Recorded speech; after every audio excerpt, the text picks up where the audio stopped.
Basta po kayo lahat yan. Tayo po ay nagbabalik si J-Pops para sa ating ngayon topic. Pag-usapan po natin ang total solar eclipse ngayong April 8. So sabi ng iba, huwag daw lumabas ng bahay at masama daw lumabas ngayong April 8. Yung iba naman sabi nila, huwag daw titingin sa solar eclipse, baka mabulag. At ano naman po kaya ang sinasabi ng mga Bible expert at Bible scholar tungkol sa ngayon total solar eclipse? Bihira lang po mangyari itong total solar eclipse maraming taon. At may sinasabi po nga ang US dito tungkol sa event na to. Mamaya ibibigay ko sa inyo kung ano ang detalye. At makikita nga ba natin sa Pilipinas ang pagsanib ng buwan at araw? Ay huwag po kayong aalis at babalik si J-Pops.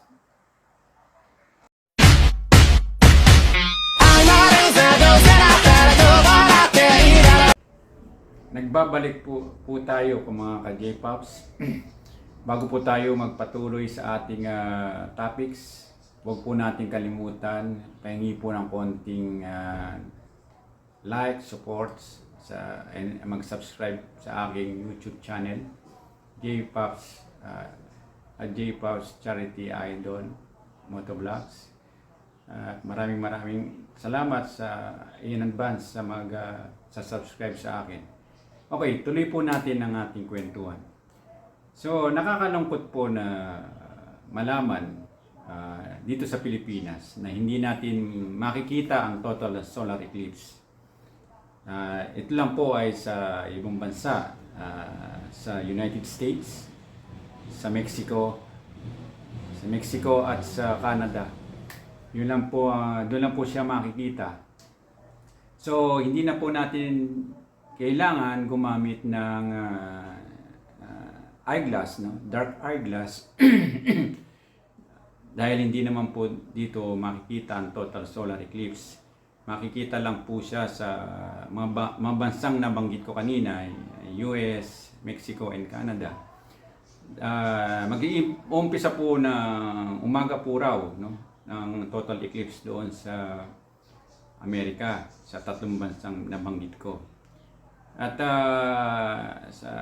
sa sabi po ng US, habang tumatakip ang buwan sa araw, alerto rin naman ang kanilang mga kapulisan. Baka kasi doon tawag dito yung sumasalisi ang mga magnanakaw, mga mga kriminal, dahil nga may event na nangyayari. So, alerto rin ang kanilang kapulisan sa Amerika at sa Canada. So, yun nga, alam niyo po ang mga ka-J-Pops, ito rin po ay nasabi sa Bible, no? Na itala ito nung panahon ni Jesus Christ. Kung ngayon po ang total solar eclipse ay mga 4 minutes lang, pero nung panahon ni Jesus Christ sa Bible recorded po yan. Matagal po, hindi po 4 minutes, matagal siya, 10 minutes, 20 minutes, matagal po siya nung siya ipinako sa krus. Yun po yung sinasabi ng mga Bible experts, no? Doon sa nangyari sa total eclipse ng panahon ni Jesus Christ. Kaya meron pang nangyari na sa ibang panahon sa Bible na nagkaroon din ng total solar eclipse. At yun nga po, kailangan natin na malaman na ano nga ba ibig sabihin ng total solar eclipse sa panahon natin ngayon. So mga ka-J-Pops, hindi natin masisilayan ang total solar eclipse na yan. Tayo po ay mag-aabang na lang, makikibalita sa TV, sa YouTube, kung ano ang ng mga experts doon sa total solar eclipse. At sabi nga po ng ng Hawaiian Eye Center expert, gumamit daw po ang sa yung nabanggit ng mga bansa ng eyeglass, no? O yung mga dark parang nilalagay sa mata na para hindi masira, kasi yung masira daw yung mata, hindi masira. Dahil malakas nga po raw sa nakakasira ng mata yung pagtingin ng diretso sa total solar eclipse. At meron pa po ako ipapakita sa inyo paano po nangyayari ang pagtakip. An eclipse happens when the moon comes between us here on the earth and the sun. So the moon will cross between us on the earth and the sun, and everybody in the contiguous United States will get to see a partial eclipse where the moon partially blocks out the sun. Some people who are in the path of totality will get to see a total solar eclipse, and that's where the moon totally blocks out the main body of the sun. Those people will get to see the corona, or the atmosphere of the sun, peeking out from around the moon.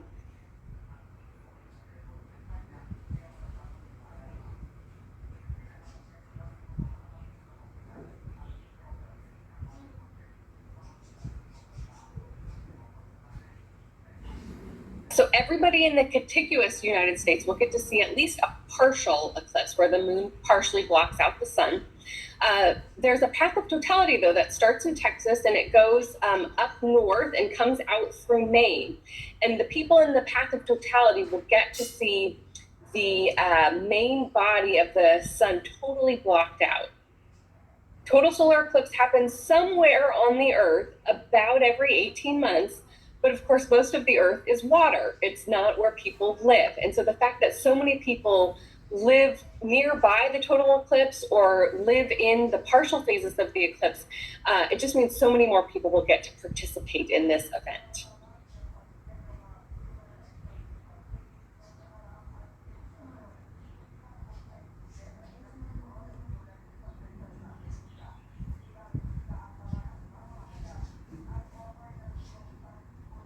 This eclipse is going to be a little bit different from the 2017 eclipse in a couple of different ways.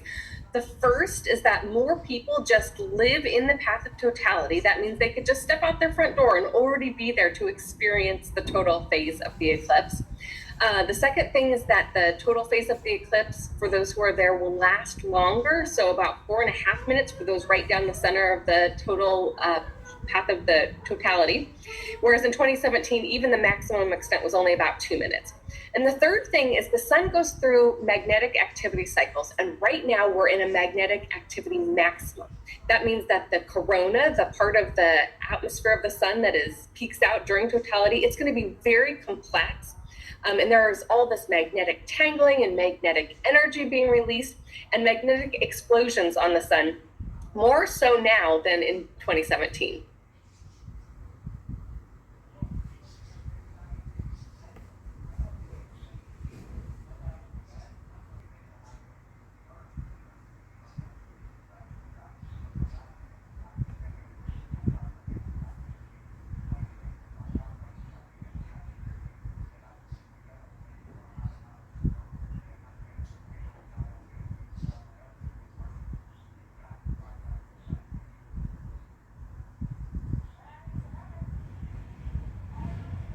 There are several great ways that you can experience the eclipse. The first is if you have special solar eclipse viewers. These have special filters across the front that make it safe to view the sun. And so you can look directly at the sun through these and see the partial phases of the eclipse. You can also use a pinhole projector, and they're very easy to make. This is an example from the Punch mission, the NASA Punch mission. It's just a piece of cardboard with holes punched out of them. You stand with the sun at your back, you let the sunlight come through the holes, and an image of the partial eclipse will be projected down on the ground in front of you. So you'll see those crescent shapes, the shapes of the moon taking a bite out of the sun, down on the ground in front of you. And it's just a really cool thing. Even in the partial eclipse, you'll still get to feel it get colder, and it will look darker. You should never look directly at the sun because you can have eye damage if you stare at the sun. So always, safety first, always use those protective eyeglasses or use a pinhole projector to indirectly view the eclipse.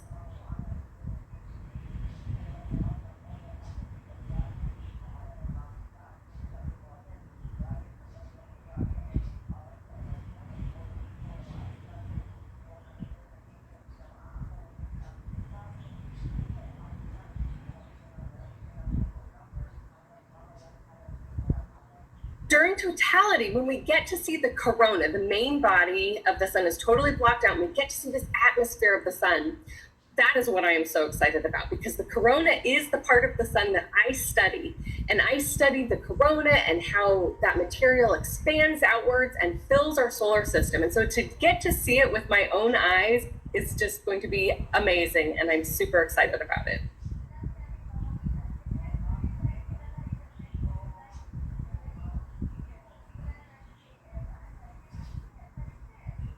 So mga ka-J-Pops, nakita natin sa clip video natin na paano nagtatakip ang buwan sa araw. So mangyayari yan sa North America ng umaga. Sayang nga lang at hindi natin dito sa Pilipinas makikita, kaya hindi na natin kailangan ng sun vision eyeglass. Yun lang. At ayon nga sa Bible expert, Bible scholar, yan daw yung total solar eclipse. May ibig sabihin daw yan sa end of times, sa pagtatapos ng mundo. Yan daw yung mga sign. Mayroon daw ibig sabihin yan sa end of times. Malapit na raw tayo sa pagdating ni Jesus Christ. Yun ang sabi ng mga Bible expert o scholar. So, kung anong nangyayari kung sa Amerika, kasi sa Amerika, kung araw sa kanila, sa Pilipinas, gabi sa atin. So, ang sabihin, magkakaroon sila ng total solar eclipse, gabi sa atin, araw sa kanila. At kaya, dun sa kanilang bansa, nakikita yung pagtakip ng buwan sa araw. So yun nga yung babalik ko lang yung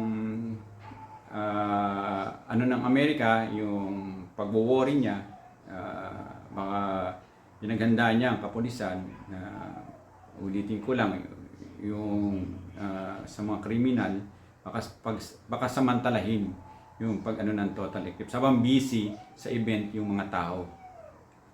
Yun mga ka-J-Pops. So mga ka-J-Pops, sana nagustuhan nyo ang aking video ngayon, ang aking vlogs ngayon. Huwag nyo kalimutan mag-subscribe, mag-like at mag-share. At dito lang po sa J-Pops Charity Idol Motovlogs. Sana po sundan nyo lagi ako, magkita tayo ulit sa susunod at magkwentuhan tayo. At may papakita po ako sa inyo para makita nyo po ang aking YouTube channel. Ito po ang aking YouTube channel. Kung makikita nyo po, ayan po. Marami na po tayong mga nagawang video.